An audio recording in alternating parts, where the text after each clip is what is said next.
Vous avez sur cette diapositive la représentation du feu divin. Pourquoi je dis feu divin? Parce qu'il y a une nuance entre la symbolique du feu chez les Kamites et la symbolique du feu dans le christianisme d'aujourd'hui. Vous savez, on dit souvent aux chrétiens, si tu fais un péché mortel, tu iras brûler en enfer. Il se trouve que le feu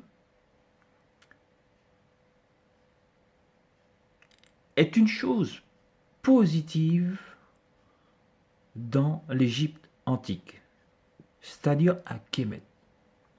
Le feu, c'est la purification. Le feu, au départ, n'est pas une punition. Le défunt de l'Égypte antique devait, après sa mort terrestre, passer obligatoirement l'épreuve du feu. Donc, ce n'était pas une punition. Bien sûr, le bon était nourri du feu divin, mais le mauvais était détruit par le feu divin.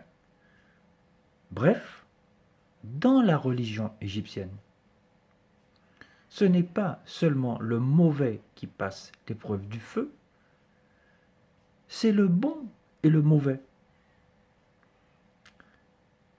Donc, on voit bien que cette notion d'enfer n'est pas tout à fait pareille dans l'Égypte antique et dans le christianisme. Néanmoins, le mauvais disparaîtra toujours à l'épreuve du feu,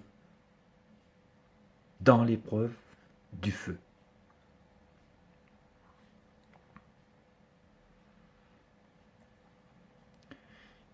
Sur cette diapositive, nous voyons la lutte de la divinité contre le démon.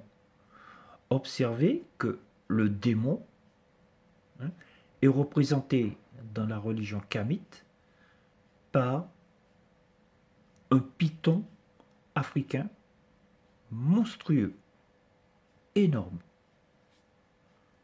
Cette symbolique du serpent a été repris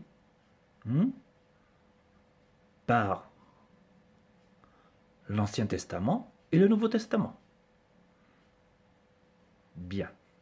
On constate que le démon attaque la barque divine.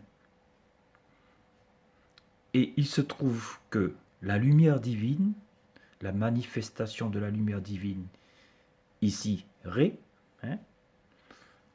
utilise Seth, la manifestation divine Seth, pour se battre, pour piquer le démon. Parce que Seth est belliqueux.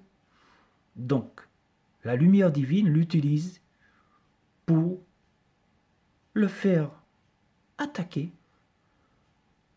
le démon.